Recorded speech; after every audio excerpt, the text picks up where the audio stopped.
ce que je voudrais vous dire, c'est que 150 ans après, nous sommes toujours là, parce que nos professionnels font de la qualité. Il y a une évaluation des établissements de santé par un organisme qui s'appelle l'HAS, c'est-à-dire la Haute Autorité de Santé, qui évalue, avec un référentiel identique, tous les établissements de santé en France. Cette évaluation a lieu tous les 4 ans.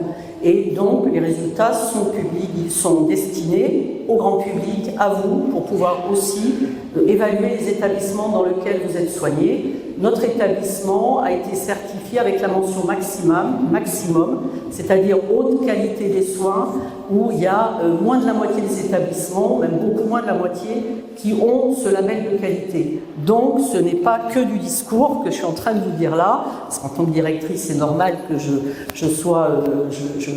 parle en termes très positifs de l'établissement, mais en tout cas, les évaluations extérieures sont là aussi. Sur le site d'Avron, nous faisons, de la chirurgie avec le pôle de chirurgie orthopédique, membre supérieur, membre inférieur, plus un service de traumatologie. Et nous avons aussi un gros pôle de chirurgie viscérale avec de la chirurgie digestive. Alain Valverde, on est le chef de service, de la chirurgie urologique, de la chirurgie gynécologique. Dans ces 3 spécialités, nous faisons de la chirurgie fonctionnelle, dont la chirurgie bariatrique, dont on va vous parler ce matin, mais aussi de la chirurgie cancérologique. Et la cancérologie, nous appuyons aussi bien sûr sur un service d'oncologie médicale. Dans le cadre de notre centre, de notre CCEP, notre centre de cancérologie de l'Est parisien, qui en fait propose un parcours, parce que je vais terminer par ça je pense, un parcours pour vous. Un parcours, qu'est-ce que ça veut dire? Ça veut dire que quelle que soit l'entrée dans l'hôpital, que vous voyez un chirurgien, quand vous avez une pathologie cancéreuse, que vous voyez un oncologue, on peut vous présenter des professionnels qui sont structurés, peuvent vous prendre en charge et répondre à vos questions et vous accompagner tout au long de votre parcours. Donc ça me paraît très important. Sur l'activité, nous avons aussi bien sûr un gros pôle de médecine avec de la médecine interne, de la gériatrie, de la rhumatologie, et toutes ces spécialités s'appuient sur des plateaux techniques, notamment un bloc opératoire. On ne peut pas faire de chirurgie sans bloc. On a, je pense, un des plus beaux blocs de Paris, moderne, avec 17 salles d'opération, mais aussi de la radiologie, un laboratoire, enfin tout ce qui est indispensable aujourd'hui pour faire de la bonne médecine. Et j'ai oublié, je pense bien, que nous avons aussi notre service des urgences, qui est effectivement important dans le territoire pour répondre aux besoins de nos patients.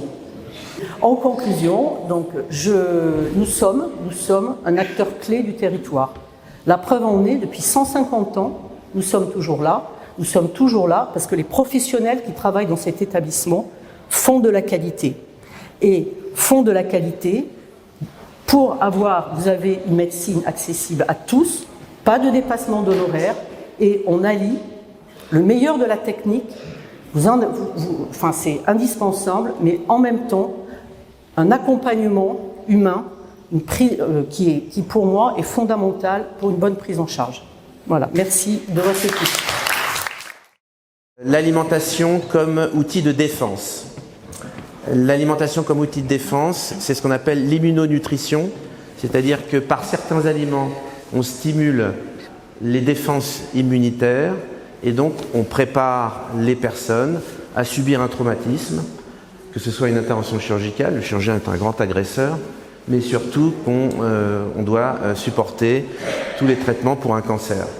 Donc voici un exemple totalement validé. Vous voyez, c'est une petite préparation qu'on donne en berlingot qui va contenir des lipides, des protéines, enfin des glucides, et qui a été validée sur des études très sérieuses pour montrer qu'on diminuait le taux de complications infectieuses et on diminuait les durées d'hospitalisation simplement par une préparation orale 7 jours avant une intervention d'un simple berlingot. C'est l'immunonutrition.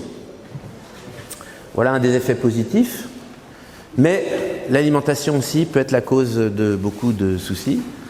Vous avez sans doute entendu parler des nitrates, des nitrites. Alors les nitrates, c'est des dérivés chimiques qui se trouvent essentiellement dans nos alimentations, mais surtout aussi dans tous les produits d'épandage, donc dans les eaux.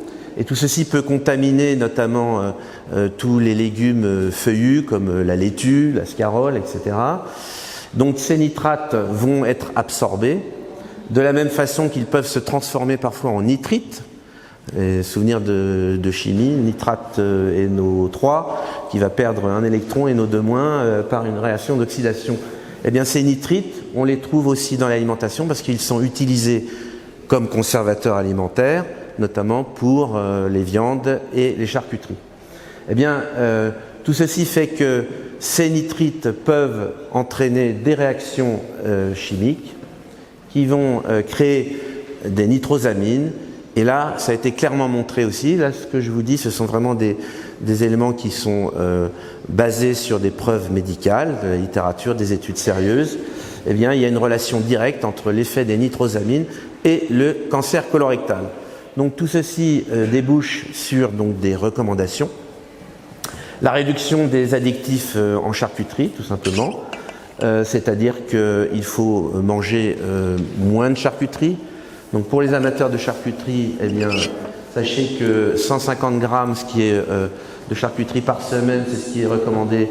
C'est 3 malheureuses tranches de jambon. Et oui, c'est comme ça. Mais surtout aussi, ça débouche sur des mesures de la culture, de l'agriculture et du traitement des eaux, où on essaie de trouver des moyens pour diminuer l'utilisation de pesticides qui vont entraîner des concentrations de nitrites importantes. Et enfin, dernier exemple, le cancer du pancréas. Le cancer du pancréas, étonnamment, est en grande augmentation actuellement dans le monde, et particulièrement en France.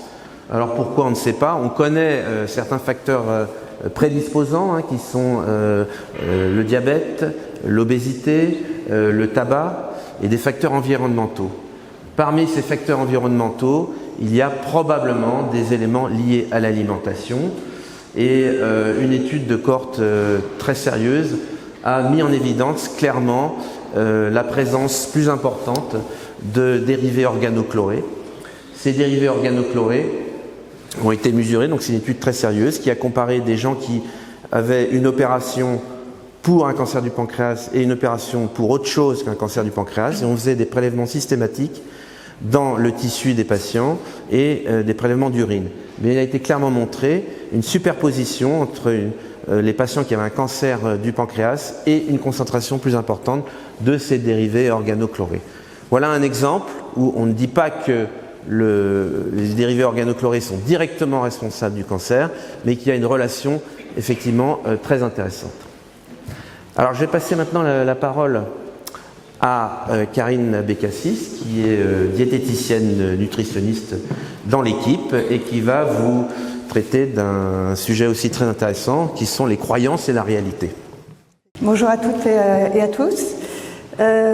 Alors effectivement, on est tous et toutes très demandeurs d'informations sur alimentation et santé, alimentation et cancer, mais aujourd'hui on est parfois un petit peu noyé dans le volume d'informations et ça devient parfois difficile de faire la part du vrai et du faux. Et du coup, ce que je constate dans ma pratique, c'est qu'il y a de plus en plus de personnes qui mettent en place des pratiques alimentaires parfois un peu trop restrictives ou inadaptées en pensant bien faire. Et c'est d'ailleurs ce qui a été confirmé dans une enquête qui a été faite récemment auprès d'un peu plus de 2000 Français, qui confirme effectivement que la plupart des Français veulent mettre en place des pratiques alimentaires saines pour préserver leur santé et aussi préserver la planète, mais que 8 sur 10, la plupart d'entre nous, ont certaines fausses croyances, des opinions erronées sur alimentation et santé. Donc l'idée là, c'est de faire un petit point rapide sur ce qu'on sait et faire la part des choses entre les fausses croyances et les réalités. Ce qu'on sait avec certitude, c'est ce qui vient des consensus d'experts, que ce soit les experts français ou les experts internationaux. Ce qu'on sait aujourd'hui, c'est qu'il y a des facteurs de risque qui ont été clairement identifiés avec certitude comme étant facteurs de risque de survenue de cancer, le tabac, donc facteurs de risque évitables, on parle des facteurs de risque évitables. Le premier étant le tabac, suivi de l'alcool, et ensuite on voit la place de l'alimentation, plus de 5% des cancers qui pourraient être évités puisqu'ils sont en lien avec une alimentation déséquilibrée, ainsi que plus de 5% liés à un surpoids ou une obésité. Ça, c'est une certitude, et donc c'est des choses sur lesquelles on peut essayer d'agir. En complément, donc ces experts ont mis en évidence une liste de 10 facteurs nutritionnels, encore une fois, sur lesquels on peut essayer d'agir en prévention. 5 facteurs qui sont des facteurs aggravants du risque de cancer, donc c'est les 5 premiers facteurs que vous voyez à l'écran. L'alcool, parfois on peut avoir tendance à minimiser sa consommation d'alcool, et c'est vrai que les études montrent que au-delà d'un verre par jour, il peut y avoir un impact sur, par exemple, le risque de cancer du sein. Au-delà de 2 verres par jour, un risque sur le cancer des cancers colorectaux. Le surpoids et l'obésité, encore une fois, il y a un lien qui a été mis en évidence sur la survenue, le risque de survenue des cancers. Les viandes rouges et les charcuteries, dont le docteur Valverde vient de parler. Également, tout ce qui est consommation de sel, et surtout tout ce qui est aliments conservés ou augmentés en termes de teneur en sel. Et puis, dernière chose, c'est les compléments alimentaires. Alors là, c'est des données qui datent de 2018-2020, et c'était surtout, ce qui avait été évoqué, c'était les compléments alimentaires à base de bêta-carotène, qui, à haute dose, peuvent avoir un effet néfaste. A contrario, heureusement, on a mis en évidence des facteurs nutritionnels qui peuvent permettre de réduire ce risque. C'est notamment les produits laitiers, une consommation régulière quotidienne de fruits et légumes, donc c'est d'où le fameux 5 fruits et légumes par jour. C'est en prévention des cancers, c'est en prévention du diabète et d'autres éléments de santé. C'est une consommation de fibres alimentaires suffisamment importante. Alors les fibres, elles viennent des légumes et des fruits, mais elles peuvent venir aussi des légumes secs, des féculents complets. Les recommandations, elles disent plus de 25 grammes de fibres par jour, et ce qu'on voit dans les données, c'est qu'il y a pareil plus de 3/4 des Français qui ne consomment pas, qui sont pas à ces recommandations. Donc voilà, c'est des petites choses simples qu'on peut intégrer dans son quotidien. Et puis, on parle d'alimentation, mais c'est vrai que moi, quand je parle d'alimentation, c'est toujours en association avec une activité physique. Minimum 30 minutes par jour d'activité physique. Et puis, dernier point qui a été mis en avant, c'est un facteur protecteur pour les femmes de l'allaitement, et notamment protecteur sur les cancers du sein. Alors, ça, ce sont les certitudes, c'est des petites choses simples qu'on peut intégrer dans son quotidien. Ce que je vous propose maintenant, c'est de faire le point sur quelques autres croyances. Alors là, j'en ai identifié quelques-unes, c'est des choses qui reviennent assez souvent, soit dans les médias, soit dans les consultations avec mes patients, avec, encore une fois, des aliments où on se dit, voilà, c'est pourvoyeur de risque de cancer, et d'autres où on a l'impression que ça va être des super aliments, des aliments qui vont détruire les cellules cancéreuses. Souvent, ces croyances, elles partent d'une vérité, d'une étude qui a été mise en place, mais elles sont souvent petit à petit un petit peu transformées. Il y a un peu de désinformation, on les amplifie. Est-ce que manger de la viande augmente le risque de cancer ? Oui, effectivement, notamment sur la viande rouge et sur les charcuteries, comme on l'a vu, c'est une consommation excessive. Il n'y a pas non plus besoin de supprimer, sauf si c'est pour d'autres raisons, éthiques ou autres, il n'y a pas forcément nécessité à supprimer totalement la consommation de viande rouge. Il faut plutôt privilégier la qualité, une quantité raisonnable de l'ordre de 350 grammes par semaine, quelques tranches de jambon, mais pas au-delà. Dans ces quantités-là, c'est satisfaisant, et dans tous les cas, il faut avoir en tête de garder une consommation de viande et de protéines. Alors, viande blanche, protéines par de la consommation de poissons ou d'œufs, notamment pour préserver sa masse musculaire ou être dans de bonnes dispositions pour cicatriser suite à une chirurgie. On peut aussi, bien sûr, s'orienter vers des protéines végétales, on peut avoir tendance à augmenter sa consommation de protéines végétales, consommer plus de légumes secs, on aura aussi des fibres. Attention par contre à ne pas aller dans l'excès si vous remplacez de la viande animale par le fait de consommer tous les jours des steaks végétaux industriels, ça n'a pas forcément plus d'intérêt d'un point de vue santé au sens large. Alors une autre croyance, manger du brocoli aide à la prévention des cancers. Alors effectivement, il y a des études qui montrent que oui, il y a certaines substances. Alors le brocoli, il est riche en vitamines, en antioxydants, en fibres, donc il est intéressant. Il y a des études qui ont montré que certaines substances pouvaient contribuer ou agir sur le processus cancéreux. Donc oui, on peut manger du brocoli. Maintenant, si on n'aime pas le brocoli ou qu'on ne tolère pas le brocoli ou plus globalement la famille des choux, il n'y a pas de souci. L'important, c'est de consommer des légumes, des fruits et donc des fibres. C'est encore une fois beaucoup les apports en fibres qui ont un intérêt sur la prévention des cancers. La consommation de produits laitiers peut augmenter le risque de cancer de la prostate. Là, encore une fois, il y a eu une étude qui a mis en évidence un éventuel surrisque en cas de consommation excessive de produits laitiers. On dit par ailleurs beaucoup de choses négatives parfois sur les produits laitiers. Souvent, si on parle de consommation excessive. À l'inverse, il est important, à mon sens, de conserver une consommation de produits laitiers, notamment pour leurs apports en calcium. Et par ailleurs, plus on avance en âge, plus on a alors en petite enfance et en avançant dans l'âge, on a des besoins en apport calcique qui augmentent. Et c'est vrai que c'est quand même beaucoup plus compliqué d'avoir ces apports calciques quand on supprime les produits laitiers que quand on les garde. D'accord ? Donc l'idée, c'est quand même de préserver les apports en produits laitiers. Ils ont par ailleurs montré un intérêt dans la prévention des cancers colorectaux. Alors, est-ce qu'il faut supprimer tous les sucres en prévention du cancer ? Alors, pourquoi cette question ? C'est vrai qu'on entend beaucoup de choses sur sucre et cancer. En prévention, on entend aussi beaucoup de choses sur le fait de devoir arrêter le sucre quand on a été diagnostiqué un cancer. Si on en revient aux recommandations, ce qui est dangereux, c'est de consommer plus de 100 grammes de sucre par jour. D'accord ? Plus de 100 grammes de sucre, c'est sucre tout confondu, que ce soit le sucre des fruits ou les sucres ajoutés dans tout un tas de produits qu'on consomme. Pourquoi on dit 100 grammes ? Parce qu'au-delà de 100 grammes, effectivement, ça peut être néfaste pour la santé, ça peut entraîner un risque de surpoids ou d'obésité. Ça ne veut pas dire supprimer absolument tous les sucres. Il faut continuer à consommer des fruits, il faut garder un petit peu de plaisir dans son alimentation, et il ne faut surtout pas confondre supprimer les excès de sucre avec supprimer tous les glucides.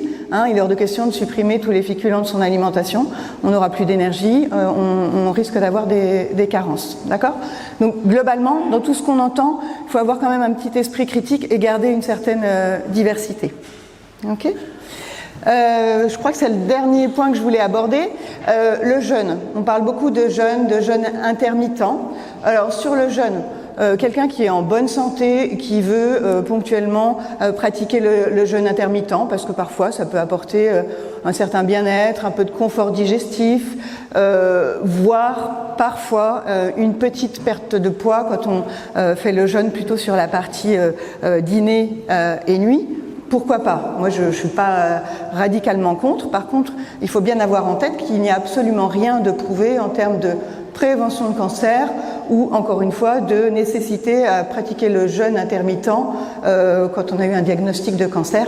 Aucune étude non montrée d'efficacité dans ce sens. D'accord ?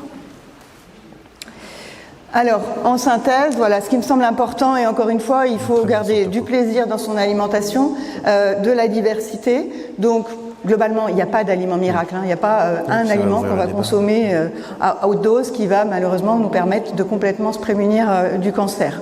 Il faut plutôt modérer sa consommation de certaines catégories d'aliments que les supprimer totalement et diversifier sa consommation. S'il y a bien une chose qu'on peut arrêter, c'est éventuellement l'alcool, ou en tout cas clairement limiter sa consommation.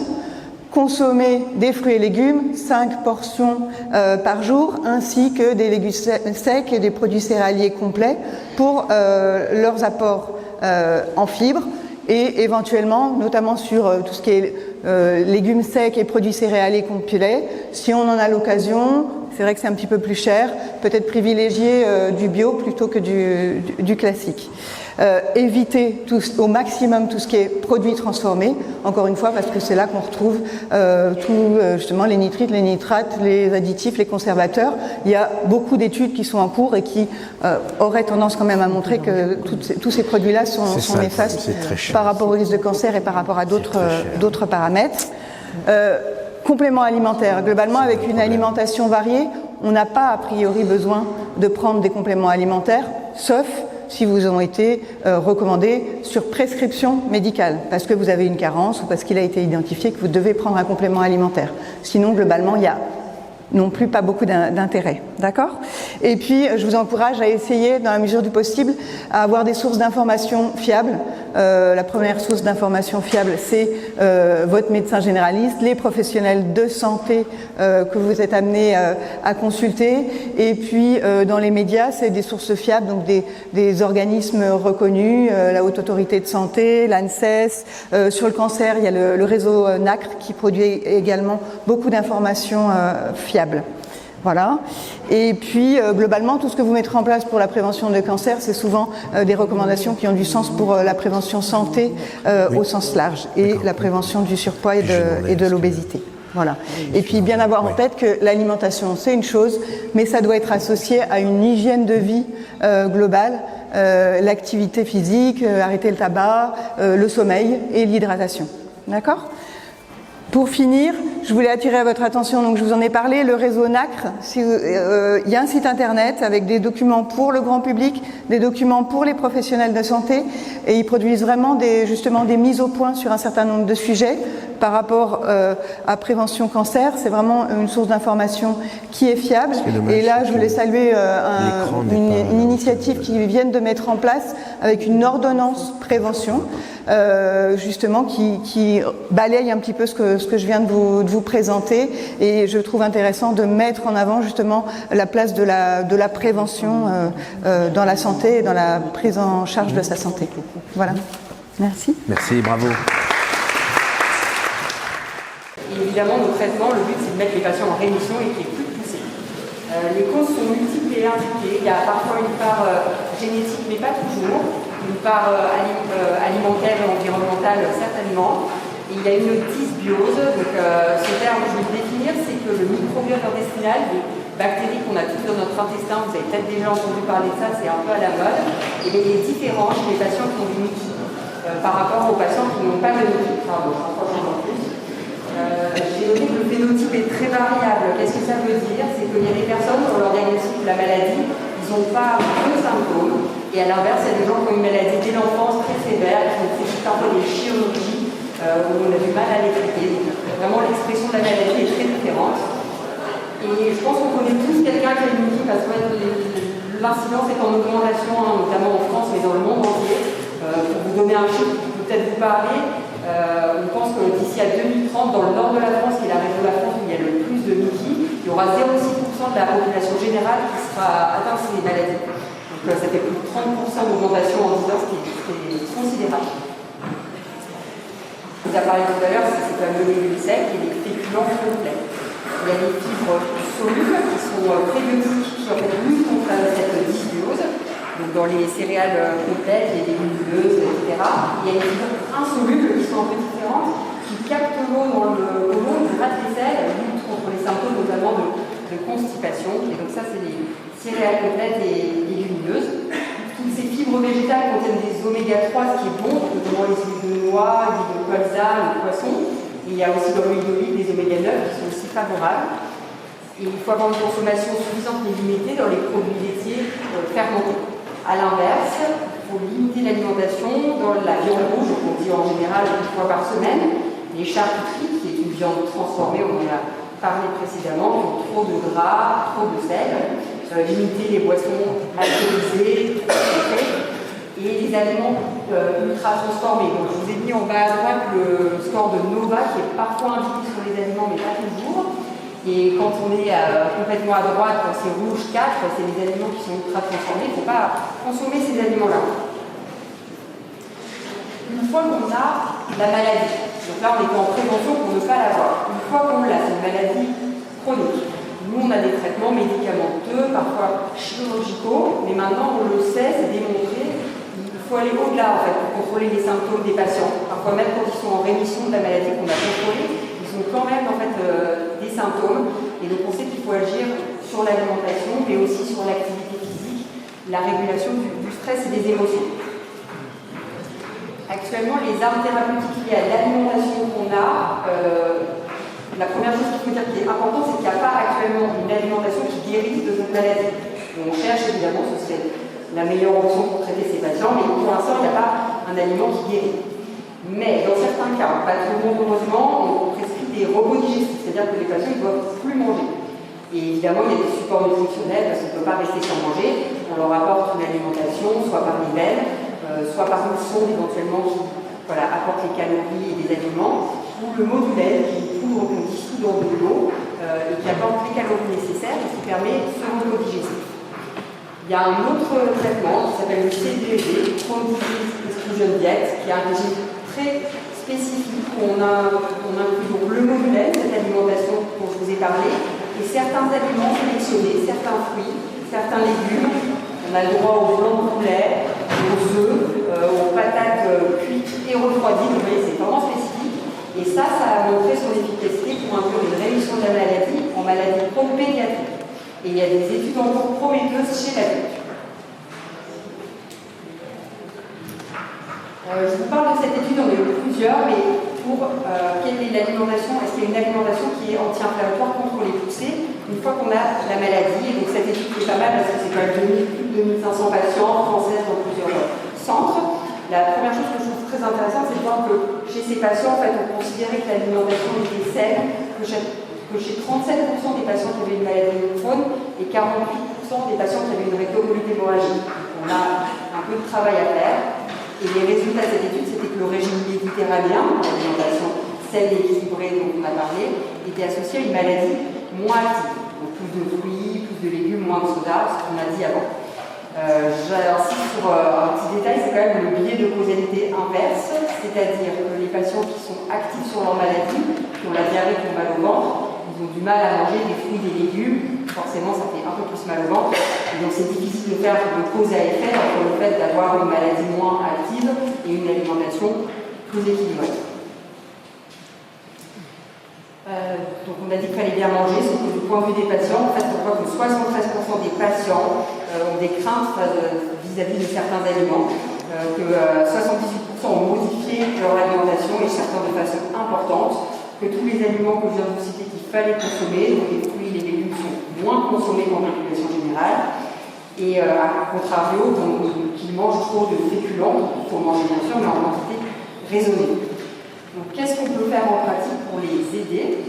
Être accompagné par des nutritionnistes et des diététiciens, participer éventuellement à des programmes d'éducation thérapeutique qu'on met en place dans beaucoup d'hôpitaux et qui va être mis en place prochainement d'ailleurs dans notre centre. Parce qu'il n'y a pas une fiche d'alimentation que vous pourrez remettre à tous mes patients en disant c'est ça qu'il faut manger quand on a une qui en fait chacun a ses propres tolérances individuelles et c'est vraiment du cas par cas. Et c'est ça qui est un peu spécifique. Il y a tout de même des conseils généraux qui marchent pour tout le monde, c'est-à-dire de conserver le plaisir de manger des choses appétissantes, de garder une convivialité autour des repas, de faire 3 repas par jour, de ne pas sauter de repas, parce que sinon après on fait des plus gros volumes sur les autres repas et c'est moins bien toléré sur le plan digestif. Et enfin de bien mastiquer les aliments, c'est important pour mieux digérer, que ce soit plus facile après. Et en fait certains patients, ils vont me dire, moi j'ai des patients qui arrivent en consultation qui me disent qu'ils ne supportent pas de boire du lait par exemple. Ça c'est leur tolérance propre, c'est pas quelque chose qui est démontré dans la science de dire que quand on boit du lait ça active les maladies inflammatoires chroniques intestinales, mais chacun a sa tolérance individuelle, c'est ce que je vous ai dit avant, et en fait on s'adapte, on trouve dans d'autres aliments les apports de nutriments qu'il n'y a pas dans ce que eux ne supportent pas. En fait je dirais que dans cette salle il y a des gens qui ont mal au ventre, qui ne peuvent pas consommer de lait ou qui ne peuvent pas consommer de gluten alors même qu'ils n'ont pas de maladie. Et c'est pareil pour les patients qui ont ces maladies-là. En fait, certains ne tolèrent pas, par exemple, le gluten, alors que ça ne leur est pas du tout contre-indiqué du fait de leur wiki, en fait. Mais on s'adapte, et pourquoi pas, si vous êtes mieux sans gluten, et voilà, tant que les autres nutriments sont assurés par le reste de l'alimentation, donc c'est du cas par cas. Je finirai sur cette diapo qui est un peu lourde et qu'on ne va pas détailler, mais qui est quand même passionnante. Moi, je trouve ça très intéressant. C'est-à-dire qu'il y a d'autres facteurs environnementaux que l'alimentation dans le risque de survenue des bénéfices. Et j'insisterai simplement sur un, parce que c'est quelque chose d'évitable, c'est le tabac dans la maladie de Crohn, qui est un facteur de risque maintenant bien démontré. Merci.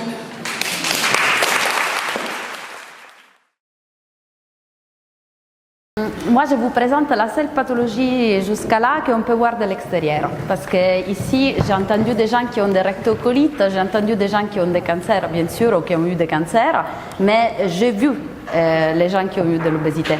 Les gens qui sont en état d'obésité. C'est quelque chose que vous tous voyez en fait. Ce n'est pas une pathologie qu'on peut cacher. Et cet état d'obésité est associé à un état de culpabilisation de la pathologie qui la rend particulièrement différente par rapport à toutes les autres maladies dont on a parlé. Donc c'est l'excès de graisse corporelle qui est associé à un mauvais état de santé. On les définit avec ce qu'on appelle l'IMC, donc l'index de masse corporelle, le rapport entre le poids en kilos et la taille au mètre carré.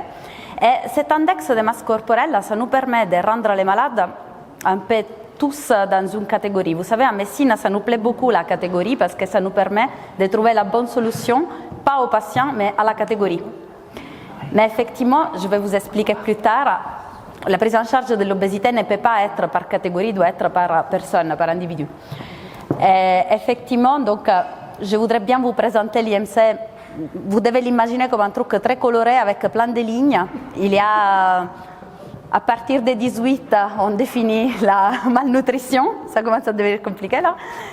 L'énorme poids, c'est entre 18 et 20. Et à partir de 20 et 25, on parle de surpoids. Et ensuite, on définira l'obésité à partir de 30. Jusqu'à arriver à mon milieu, que c'est celui de l'obésité morbide, donc à partir de 30 d'IMC.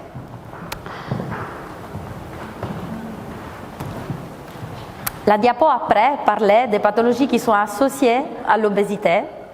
Il y a plusieurs maladies qui sont associées aujourd'hui à l'obésité, donc les maladies cardiovasculaires. Je vous rappelle qu'on parle de la pathologie qui est définie comme la pandémie du siècle. C'est la pathologie la plus diffuse en France.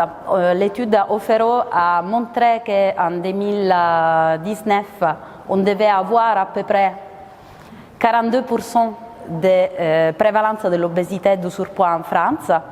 On a fait mieux, on est arrivé à 48% en 2024, avec un taux d'obésité qui est de 18%. La France est tout touchée, mais il semblerait que le nord de la France est plus touché par rapport au sud. Différentes explications. Les hommes sont touchés au moins comme les femmes, et c'est une tendance qui augmente dans la population globale. La diapo d'après. Donc on est à la 4, on est d'accord. Donc la diapo d'après devait vous dire quelles sont les maladies qui sont plus fréquemment associées à l'obésité. Là aussi on parle des maladies qu'on ne voit pas en fait. Parce que moi je ne sais pas qui parmi vous est diabétique. Je ne peux pas vous dire qui a une maladie cardiovasculaire, qui a eu un infarctus. Par contre je sais qui peut le faire. Parce que je vois qui est obèse. On revient toujours au même discours. Et effectivement on a plus de pathologies associées à l'obésité qui sont des pathologies mécaniques. Ça veut dire les maladies ostéo-articulaires, donc effectivement un corps qui transporte 120 kg aura des genoux et des chevilles plus fragiles par rapport à un corps qui transporte 60 kg, en sachant que le poids ce n'est pas un critère, mais bon, je vous fais l'exemple le plus simple. Et effectivement, on a plus de maladies comme l'hypertension intracrânienne, on a plus de pathologies comme les pathologies respiratoires, par exemple le célèbre syndrome d'apnée du sommeil. Les gens qui ne dorment pas bien se réveillent très fatigués le matin parce qu'en fait, ils n'arrivent pas à respirer. Tout ça est lié simplement à l'effet qu'ils ont une obstruction aux voies aériennes qui se manifeste surtout quand ils sont allongés parce qu'effectivement, la graisse empêche de respirer correctement. Et effectivement, pour vous choquer définitivement, l'alimentation, c'est qu'une partie de l'histoire. Parce qu'en fait, tout le monde connaît quelqu'un ou a dit à quelqu'un « mange mieux, va courir et tu vas voir que tu vas maigrir ». Mais effectivement, ça ne marche pas vraiment comme ça. Et donc l'alimentation, comme ma collègue va vous expliquer bientôt, c'est l'élément base de l'histoire, ça fait partie de l'éducation du patient, mais ce n'est pas forcément la solution. Donc ça c'est la liste des maladies dont je vous parlais tout à l'heure. J'ai fini. La base du traitement, c'est l'éducation du patient. Donc, les patients, ils doivent être éduqués au changement de style de vie que ma collègue va vous présenter. Mais effectivement, tout ça, simplement, ne représente pas le traitement de l'obésité. Aujourd'hui, on a 3 lignes de traitement. Les traitements médicamenteux dont vous avez entendu parler, surtout dans la dernière période. Des traitements mini-invasifs et des traitements chirurgicaux qui restent... malgré tout ce que l'opinion publique peut penser, les traitements aujourd'hui validés de l'obésité morbide. Et pour faire tout ça, on ne peut pas le faire tout seul. On a besoin d'une extraordinaire équipe qui est moitié représentée ici et qui permet effectivement de prendre en charge les malades du début à la fin avec un support psychologique et diététique qui fait que s'il faut, on arrive à l'intervention chirurgicale. S'il faut, on va introduire des médicaments. Mais avant tout, on accompagne les malades dans le parcours d'une pathologie qui est chronique et qui ne va pas s'étendre dans le temps. Elle va rester avec lui même quand il aura perdu du poids. Et c'est pour cette raison qu'il ne faut pas l'abandonner, les patients. Je te laisse. Il faut dans un premier temps essayer de trouver le lien entre l'alimentation et le poids. Donc d'abord, évidemment, il y a l'impact des mauvaises habitudes classiques. Donc voilà, il y a des choses à discuter, l'excès de sucre, l'excès de graisse, parce qu'effectivement, ces aliments augmentent les calories de façon très insidieuse. Par exemple, si je prends un bol de pâtes et que je rajoute de l'huile, effectivement, si je rajoute beaucoup d'huile, la quantité de calories va réellement augmenter. Je ne vais pas forcément être plus calée ou quoi. Donc c'est vrai qu'il faut aller regarder ces excès et ces apports en plus. Les déséquilibres nutritionnels va également jouer avec l'absence de fruits, on en a parlé largement, l'absence de légumes quand il n'y en a pas assez. Ça empêche la régulation et parfois même la régulation du poids et de la satiété, et aussi l'irrégularité des repas. Donc on en a un peu abordé tout à l'heure avec les femmes enceintes. Si je saute des repas, si je saute des repas, effectivement, j'ai très faim à un moment donné, donc du coup j'ai une énorme fringale et j'ai l'impression de l'assimiler à une compulsion que je ne peux pas contrôler. Et on cherche aussi souvent chez les patients, quand on discute d'obésité, des soucis ou des mauvaises habitudes alimentaires qui ne sont pas forcément des gros troubles, mais qui sont des mauvaises habitudes qu'on a pris dans le temps. Donc par exemple de ne pas assez mâcher. La mastication est souvent insuffisante parce qu'on mange très vite, c'est ce qui va avec la tachyphagie, c'est le fait de manger très vite. Alors la mastication insuffisante, c'est un problème parce qu'en fait on avale, et quand on avale, on ne ressent pas qu'on est calé à un moment donné, on met trop de temps à le percevoir. L'hyperphagie, c'est le fait de manger en grande quantité, et en fait c'est vrai que ces notions vont souvent ensemble. Si je mange vite, si je mâche pas assez, je mange trop parce que je n'ai pas le temps de réguler ma satiété, je n'ai pas le temps de percuter sur les signaux de la satiété. Donc ça demande des efforts extrêmement importants, de ralentir la mastication, de mâcher. Ça veut dire qu'au début, il faut vraiment y penser sérieusement, parce que manger, c'est ce qu'on fait de façon automatique, comme marcher. Alors moi, je donne souvent l'exemple de dire, si on vous demandait de marcher sur les talons, on fait 4-5 pas et puis après on s'arrête. Parce qu'en fait, marcher, c'est automatique, on ne réfléchit pas quand on le fait. Et là, c'est pareil, quand on demande de changer la façon de faire, faut réfléchir, faut recommencer, parce qu'on se rate plusieurs fois, d'autant qu'on a l'habitude de manger vite, que ce soit à l'école, parce qu'il faut se dépêcher pour le service d'après, que ce soit au travail, parce qu'on n'a pas beaucoup de temps pour manger. Donc c'est quelque chose qu'on a fait souvent, toute sa vie, et qui est rentré dans les mœurs, mais du coup, il faut arriver à le changer. Et après, il y a les grignotages aussi, c'est le fait de manger dans l'après-midi, dans la journée, dans la matinée. Alors ça peut être aussi rythmé par les variations des rythmes alimentaires, et ça aussi, c'est des choses à rechercher. Après, effectivement, les rôles des habitudes alimentaires doivent être envisagés dès le plus jeune âge. Alors, on oublie souvent, mais effectivement, on peut recevoir en consultation des enfants, parfois, alors pas à l'hôpital, mais en consultation de ville. Et effectivement, dès le plus jeune âge, on a ce souci-là, pareil, pour que ce soit la tachyphagie, que ce soit le type d'aliment. Donc, il y a tout un tas de programmes qui sont lancés dans les écoles, parfois même dans des activités extrascolaires, pour effectivement essayer de sensibiliser les enfants et les familles, du coup, dès le plus jeune âge, au sujet de l'alimentation. Alors les conseils diététiques, ils doivent être, si possible, dans un premier temps, le plus simple possible. Donc rééquilibrer l'alimentation, privilégier, on l'a dit suffisamment, mais les aliments riches en nutriments, les fruits, les protéines maigres éventuellement, les gras entiers, donc ces céréales entières dont on a beaucoup parlé. Contrôler les portions, ça va forcément avec les quantités, encore une fois. Plus je mange beaucoup, plus je vais avoir un excès calorique. Donc l'idée, c'est quand même de parfois réduire un peu ce qu'on mange, et le fait de réduire un peu ce qu'on mange suffit déjà à créer cette variation. Et effectivement, consommer aussi des fibres, parce que les fibres vont favoriser la satiété, vont favoriser le volume, et on a l'impression d'être plus calé quand on a un volume de fibres dans l'assiette. Et on va essayer de viser aussi dans l'alimentation qu'on va avoir de tous les jours à réduire effectivement les apports en sucre, les sucres ajoutés aussi à l'alimentation et aussi les graisses en fait. Donc c'est effectivement les quantités de matières grasses qu'on va mettre dans les préparations, dans les sauces.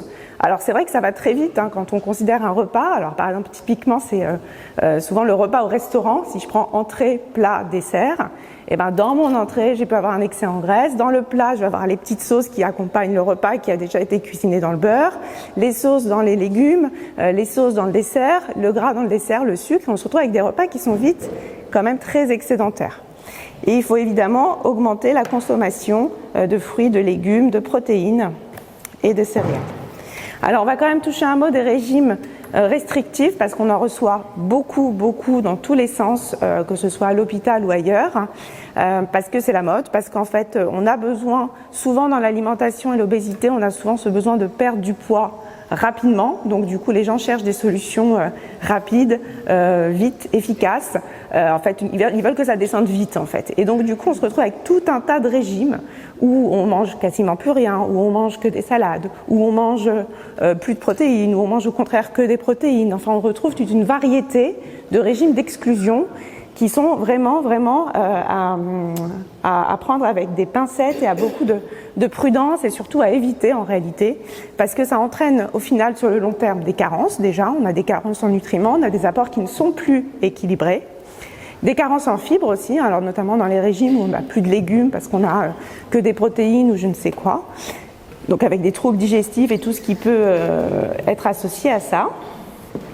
Ça entraîne un effet yo-yo parce qu'effectivement ces régimes restrictifs sont des régimes, moi j'appelle ça des CDD, c'est-à-dire que c'est des choses qu'on ne peut pas, on sait qu'on va pas que ça va pas durer sur le long terme, on sait qu'on va pas les maintenir longtemps, et en fait en général quand ça s'arrête, eh ben on craque parce qu'on récupère ce poids perdu de façon abusive et parfois on récupère encore plus par plusieurs effets, notamment celui de la perte musculaire parce que quand on perd beaucoup de poids, on perd du gras mais on perd aussi du muscle, donc c'est plus ou moins dangereux et c'est plus ou moins difficile à récupérer notamment en fonction de l'âge.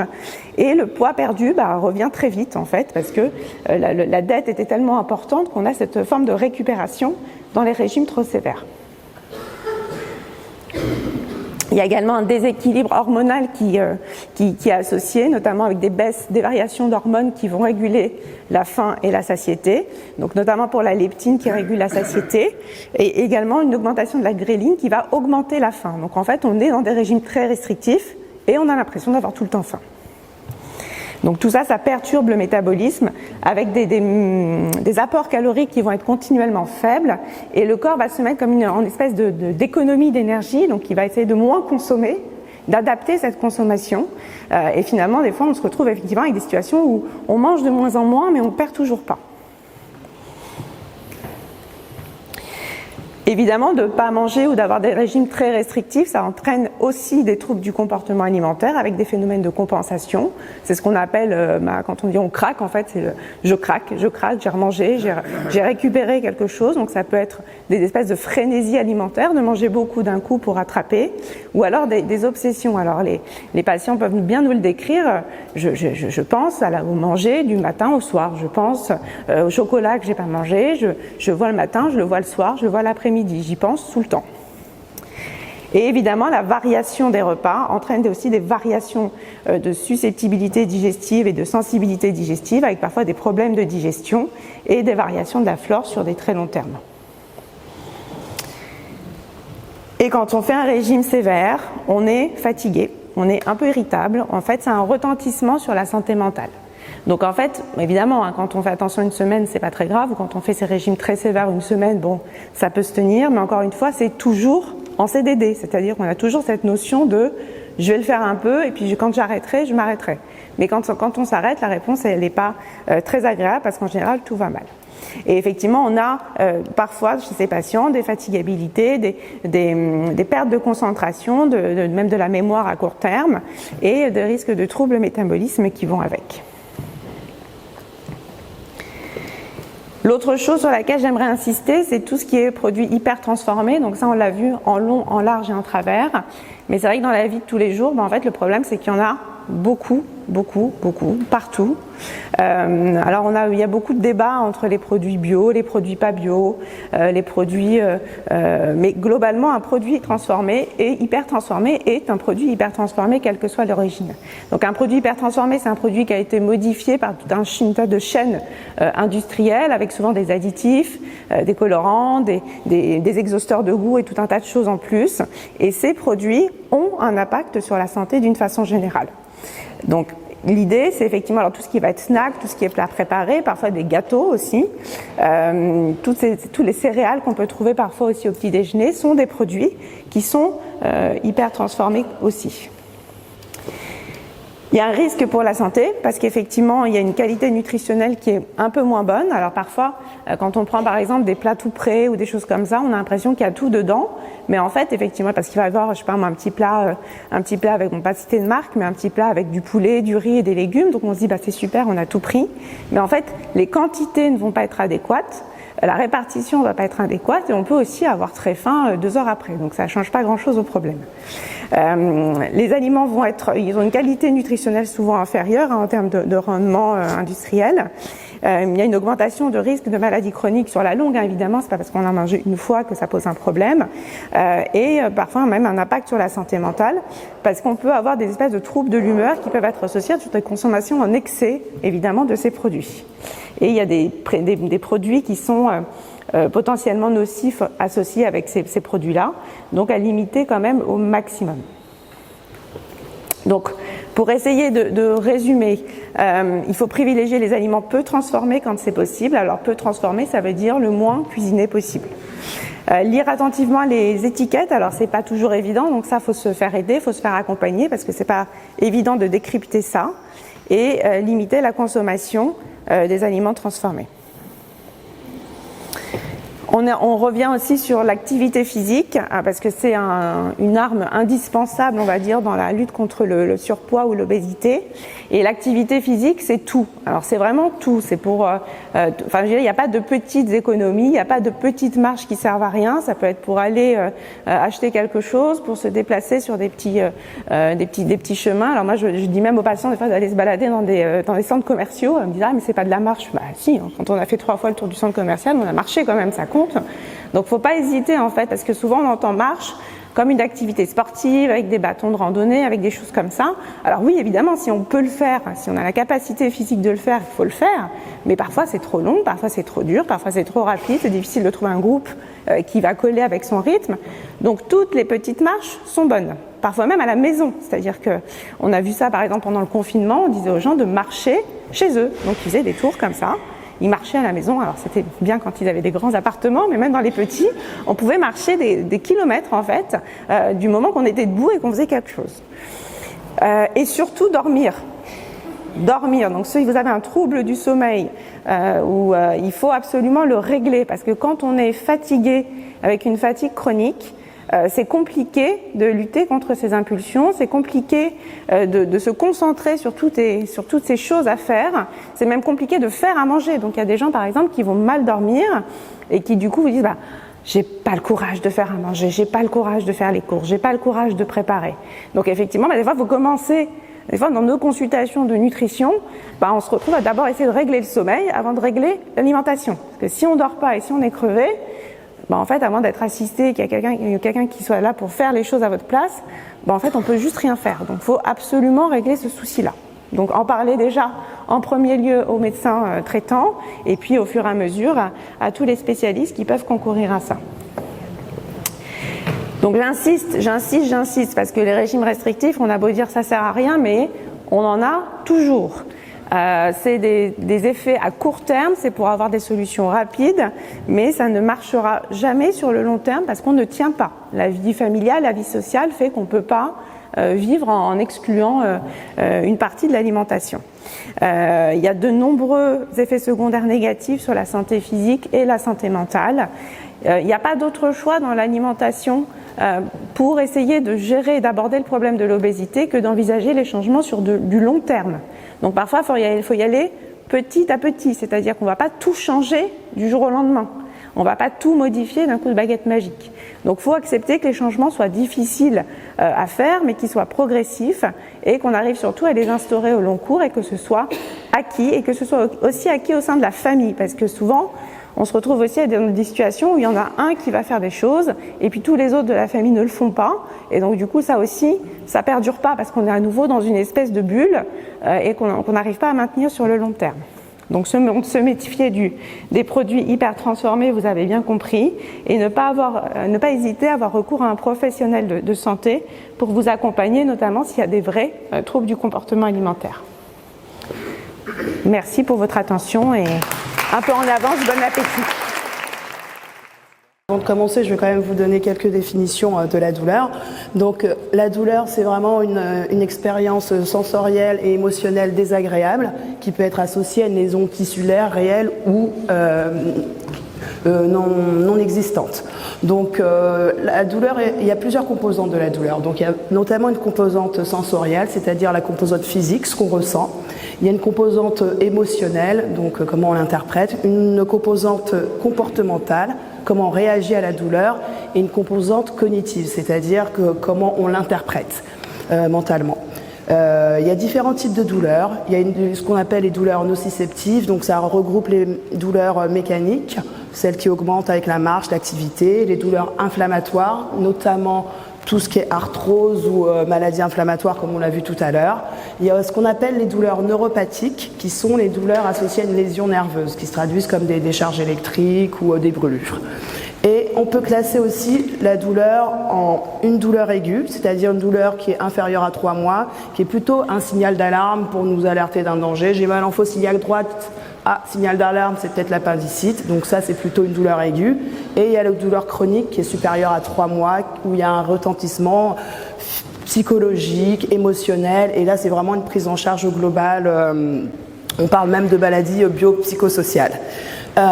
Pour la douleur, les traitements justement dans le cadre de la douleur chronique, c'est une prise en charge pluridisciplinaire. Donc il y a les traitements médicamenteux, il y a aussi tout ce qu'on parle de médecine intégrative, c'est-à-dire l'acupuncture, l'hypnose et notamment aussi l'alimentation. Donc c'est un sujet qui m'intéresse beaucoup. Quand j'ai fait mes recherches, j'ai trouvé 3 entités un petit peu intéressantes par rapport à l'alimentation et à la douleur dont je vais vous parler. Donc, il y a ce qu'on appelle les polyamines. Donc, qu'est-ce que c'est les polyamines? Ce sont des protéines qui sont déjà présentes dans le corps humain. Elles jouent un rôle dans l'inflammation et la douleur. Donc, une augmentation de ces polyamines se retrouve dans certains types de douleurs, notamment comme l'arthrose ou les maladies inflammatoires. Donc, en fait, il faut limiter ces excès en polyamines pour justement essayer de diminuer cette inflammation et de diminuer la douleur. Donc, où on retrouve principalement les aliments riches en polyamines, on revient sur les viandes rouges, les abats et aussi notamment les poissons gras. En fait, ce qu'il faut faire, c'est qu'il ne faut pas arrêter de ces aliments, en fait, il faut juste ne pas les prendre en excès. Donc, il faut compter quand même 2 à 4 semaines si on fait un régime pauvre en polyamines avant de voir les effets. Parce qu'il y a déjà le corps humain qui sécrète lui-même ces polyamines, plus ce qu'on apporte par l'alimentation. Donc pour une stabilisation, il faut compter quand même 2 à 4 semaines. C'est vrai que nous, on avait déjà essayé de faire ça lors d'un programme d'orthopédie pour les patients qui étaient opérés d'une chirurgie d'hallux valgus, où on leur avait donné un régime pauvre en polyamines 15 jours avant l'intervention, et notamment on avait remarqué qu'il y avait une diminution quand même de la douleur en post-opératoire. Et lorsque on entame ce régime qui est pauvre en polyamines, c'est bien d'avoir un suivi. Il ne faut pas le faire quand même tout seul dans son coin, il faut vraiment avoir un suivi médical, diététique, c'est quand même important justement pour éviter les carences. Ensuite, je vais vous parler aussi de ce qu'on appelle l'hyperperméabilité intestinale. C'est un sujet qui revient beaucoup en ce moment et notamment dans la douleur, puisqu'il y a beaucoup d'études en cours justement pour la douleur et l'alimentation. Donc en fait, qu'est-ce que c'est? Donc on a tous une muqueuse intestinale qui est une barrière essentielle entre l'extérieur et l'intérieur du corps. Ça permet de filtrer ce qu'on mange, ça permet de nous protéger en ne laissant pas passer n'importe quoi. Et lorsqu'il y a justement une agression comme par des médicaments, des infections, des aliments nocifs, et bien justement cette muqueuse peut être perméable. Et donc pareil, en fait, il y a un phénomène inflammatoire qui se produit et on a une inflammation chronique qui peut entraîner aussi des douleurs dans certaines pathologies. Donc les aliments nocifs, on revient encore sur les mêmes, c'est principalement les excès de sucre raffiné, les excès de gluten. Je ne dis pas qu'il faut arrêter le gluten, mais c'est vraiment tout ce qui est en excès. Les additifs alimentaires, l'alcool. Il y a une chose que je n'ai pas mise, mais qui est aussi très importante, c'est le stress. Ça joue aussi beaucoup dans les perméabilités intestinales. Et cette hyperméabilité intestinale, elle est liée à une autre notion dont ma collègue a parlé tout à l'heure. C'est ce qu'on appelle la dysbiose intestinale. C'est un déséquilibre du microbiote. Donc, comme on vous dit, le microbiote, c'est l'ensemble des bactéries, virus qui sont situés dans l'intestin et qui jouent un rôle dans la digestion, l'immunité et le bien-être mental. Ce qui revient beaucoup, justement, notamment en douleur, c'est que le tube digestif, on parle de deuxième cerveau. C'est-à-dire, justement, quand il y a cette dysbiose, il y a certaines bactéries qui vont sécréter des molécules qui potentialisent en fait au niveau du cerveau le message douloureux. Donc c'est pour ça que nous dans la douleur ça nous intéresse beaucoup de cette dysbiose parce que ça joue un rôle de modulation. Donc ça favorise tout ce qui est récepteurs NMDA qui sont les récepteurs justement de la douleur et qui amplifient la douleur. Donc dans ce que j'ai retrouvé dans la conduite à tenir principale quand on a ces différentes pathologies, ce qu'il faut retenir, c'est qu'il faut une alimentation saine et peu ou pas transformée. Donc ce qu'on fait, c'est qu'il faut optimiser les apports, notamment avec la prise de vitamine D qu'on peut retrouver dans le foie de morue, mais le meilleur bien sûr c'est le soleil qui nous permet d'avoir une vitamine D importante. La vitamine A avec le bêta-carotène, mais pas en complément, mais plutôt dans l'alimentation, notamment les carottes. Les oméga 3, je crois qu'on en a déjà parlé en début du diaporama et ma collègue aussi en avait parlé. C'est tout ce qu'on retrouve dans les anchois, maquereaux, sardines. Le sélénium, c'est tout ce qui est les moules, les cèpes. Le thé vert, j'ai trouvé qu'il fallait en prendre, mais toujours, il faut limiter, il ne faut pas en prendre en excès, 2 à 3 tasses par jour. Et bien sûr, il faut consommer des fruits et des légumes, notamment les fruits qui ont une action antioxydante. On parle aussi pas mal de ce qu'on appelle la micronutrition. On peut être supplémenté en glutamine, mais tout ça, il faut vraiment le faire dans un cadre médical bien réglé. La glutamine, en fait, permettrait de aider à régénérer la barrière intestinale. L'arginine qui aura plutôt une action antioxydante, il faudrait les prendre en alternance. Il y a le zinc qu'on retrouve dans les huîtres, les probiotiques, mais plutôt dans tout ce qui est aliments fermentés. Et les prébiotiques, les fibres végétales, comme les légumineuses, les céréales complètes, on y revient, et le son, vous savez, le son d'avoine, et voilà, ces choses-là. En thérapie complémentaire, il y a la gestion du stress, il y a un E que j'aurais dû enlever, et du mode de vie, donc méditation, yoga, cohérence cardiaque, tout ce qui est fait pour nous détendre, la relaxation, un sommeil reposant, donc bien dormir diminue la douleur, et l'activité physique. C'est vrai, quand on a mal, on a du mal à faire une activité physique, mais c'est vrai, en douleur chronique, on parle beaucoup d'activité physique adaptée.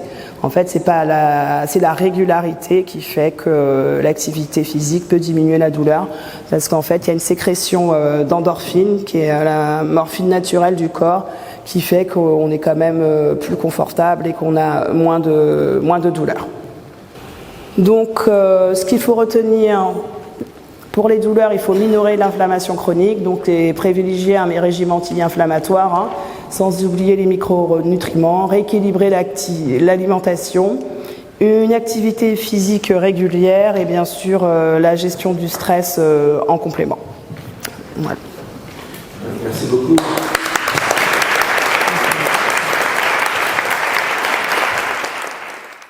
Bonjour à tous, voilà, là c'est pas mal. Ok. Je vais vous parler de l'alimentation et personnes âgées. Donc l'alimentation, c'est quoi? C'est un élément clé pour vivre en bonne santé, pour bien vieillir et pour limiter sa perte d'autonomie. C'est un soin en soi. Le professeur Agathe Reynaud-Simon, qui est très intéressée et fait beaucoup de recherches dans le domaine, c'est l'art de l'équilibre, et je pense que ça peut bien clôturer cette matinée. Alors qu'est-ce qu'il faut savoir? Vous avez vu, il y a déjà beaucoup de fausses croyances. Le premier message, c'est que les besoins nutritionnels ne diminuent pas avec l'âge. Ça, c'est essentiel, d'accord? Donc c'est pas plus on est âgé, moins on doit manger, mais bien au contraire. On doit manger au moins autant, si ce n'est plus. D'accord? Maintenant, pour conserver le tonus et la vitalité en vieillissant, il faut 2 facteurs essentiels. Vous l'avez déjà bien entendu, mais c'est vraiment à privilégier. C'est associer une bonne alimentation et une activité physique régulière quotidienne. D'accord? Pour faire du muscle, en fait, il ne suffit pas de bien manger, il faut aussi faire de l'exercice. Et les patients qui vieillissent le mieux en consultation, c'est ceux qui font au moins 10 minutes, voire plus d'activité par jour. Donc ça, c'est un conseil d'amis. Donc il faut entretenir ses muscles au moins 30 minutes par jour. Il faut veiller à garder son poids, un poids stable. Quand on perd du poids, on perd du muscle en vieillissant. Et ça, c'est ce qu'on veut éviter. Dernier grand message, c'est qu'il faut dépister très tôt la dénutrition pour qu'elle soit réversible. Donc il faut y veiller. Voilà, la perte musculaire, on va le revoir, mais ça a des graves conséquences. Ça entraîne des troubles de l'équilibre, on se mobilise moins bien, on risque de chuter. Quand on chute, on peut se fracturer. Et là, il y a une spirale compliquée, on va à l'hôpital, on perd d'autonomie, on a de l'incontinence et c'est très difficile à récupérer. Donc, on ne veut pas de ça. Alors, quelques conseils d'amis. Vous en avez déjà eu beaucoup, mais voilà, je vais les développer. Donc, les besoins nutritionnels ne diminuent pas avec l'âge, bien au contraire. D'accord ? Les protéines, vous avez vu, elles sont essentielles. Il faut en manger en vieillissant au moins 1 à 2 fois par jour. Donc au mieux le midi et le soir, associé à des produits laitiers. Et là, attention, c'est au moins 3 à 4 fois par jour. Tout type de produits laitiers, y compris les os riches en calcium. Donc ça, c'est important pour à la fois renforcer vos muscles et vos os, en associant à la vitamine D également. Ça, c'est pour préserver votre mobilité.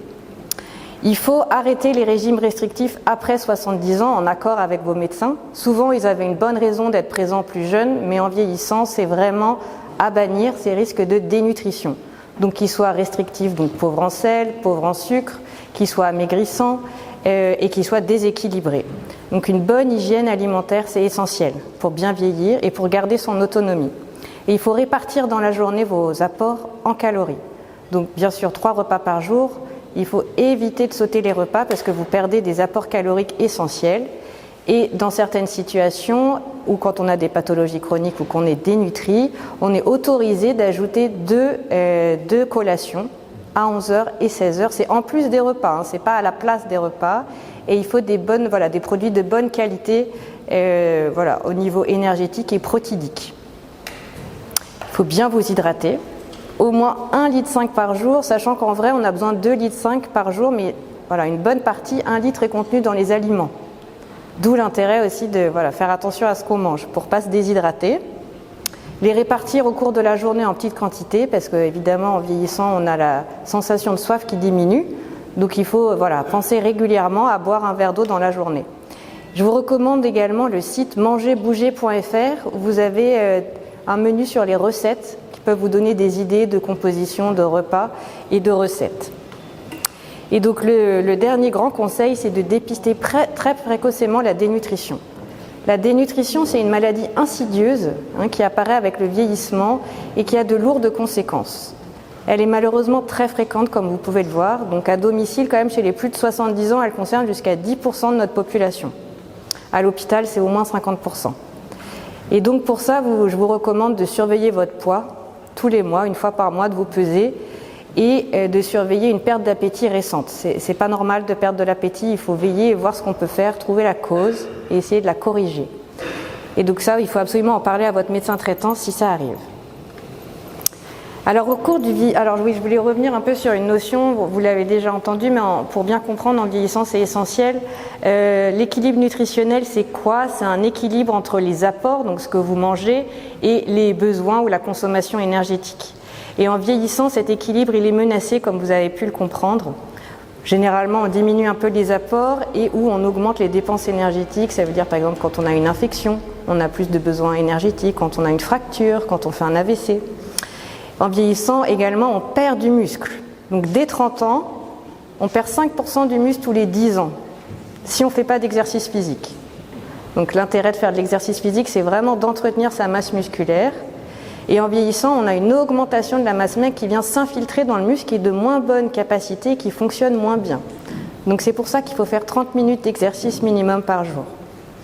En vieillissant également, on a une baisse de la sensation de faim. Donc on ne peut pas manger des grosses portions, c'est pour ça qu'on te propose de fractionner. Et on a une baisse de la sensation de soif, comme je vous ai dit, et on a plus d'appétence pour le sucré. Donc c'est pas évident de manger équilibré et de manger sainement. Donc il faut y veiller et il faut avoir une bonne hygiène de vie. Les problèmes bucco-dentaires, malheureusement avec le vieillissement, arrivent, les déchaussements dentaires qu'on peut avoir et autres. Donc c'est important d'avoir un bon suivi pour bien manger, bien mastiquer, bien avaler. Donc naturellement, on est un peu à risque de dénutrition. Alors, il faut vraiment la dépister tôt, la corriger et traiter ses causes pour pouvoir la permettre d'aller beaucoup mieux. Et il faut la rechercher systématiquement à partir de 75 ans. Donc c'est une grande rigueur à avoir. Pourquoi ? Parce que c'est un facteur de risque indépendant de mauvais pronostics.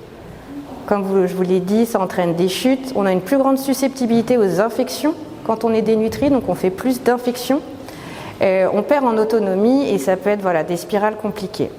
Donc c'est ce qui cause en partie la vulnérabilité et la fragilité quand on est âgé. Et c'est une des causes aussi de mauvaise tolérance des traitements. Par exemple, quand on a un traitement pour un cancer, si on est dénutri, on a plus d'effets secondaires et on tolère moins bien le traitement. Donc c'est pour ça que c'est vraiment en soi une maladie, il faut en avoir conscience et il faut éviter qu'elle s'installe. Donc les 3 messages à retenir aujourd'hui pour nous tous, c'est d'avoir une alimentation saine, équilibrée, variée, avec des apports alimentaires au moins aussi importants que pour les plus jeunes. On doit manger autant quand on a plus de 75 ans qu'à 40 ans, voire plus quand on a une infection ou un autre problème de santé. Il faut favoriser l'alimentation plaisir et la convivialité, vous l'avez déjà entendu, mais c'est très important. Veiller à la présentation de l'assiette pour avoir envie de manger, ne pas amener tout le repas en même temps, mais petit à petit, l'entrée, puis le plat, puis le fromage, puis le dessert, pour ne pas écœurer dès le début. Ajouter des aromates et des épices pour améliorer le goût et donner envie de manger. Veiller à avoir un suivi bucco-dentaire. Donc ça, vraiment tout au long de la vie, c'est essentiel, au moins une fois par an en vieillissant, pour éviter tous les problèmes de douleur, de perte de dents, de mastication, qui entraînent une limitation des apports. Deuxième message, c'est attention en vieillissant, le surpoids est vraiment un piège à la dénutrition. On peut être en surpoids, voire obèse et dénutri, parce qu'on perd du muscle en vieillissant, naturellement. Souvent, quand on est en surpoids, on fait moins d'activité physique, donc on peut moins entretenir son muscle. Et du coup, c'est vraiment à avoir cette vigilance, à dépister la dénutrition, même quand on est en surcharge ou quand on est obèse, c'est très fréquent malheureusement. Et donc, si on a besoin d'un accompagnement, il faut absolument être encadré et entouré par un spécialiste, une diététicienne, un médecin nutritionniste qui pourra vous accompagner. Et bien sûr, toujours faire de l'exercice physique, vous m'aurez bien compris. Et donc, dernier message, dépistage de la dénutrition. Donc, surveiller régulièrement le poids et l'appétit. La prendre en charge le plus tôt possible parce qu'elle est souvent multifactorielle. C'est plusieurs maladies ou plusieurs situations qui font qu'on a moins d'apport. On peut avoir des problèmes pour se mobiliser et aller faire ses courses, pour cuisiner, si on a des problèmes articulaires ou neurologiques. Et le dernier point, c'est je vous recommande vraiment de fractionner les repas et de les enrichir. Donc enrichir, vous avez dû voir ça dans la matinée, mais avec de la crème fraîche, du beurre, un jaune d'œuf, du fromage râpé, des poudres de protéines, etc. Parce qu'on ne peut pas augmenter la quantité, mais on peut augmenter la qualité énergétique et protidique de vos apports. Voilà, je vous remercie et puis bravo à vous d'être là, de prendre soin de vous.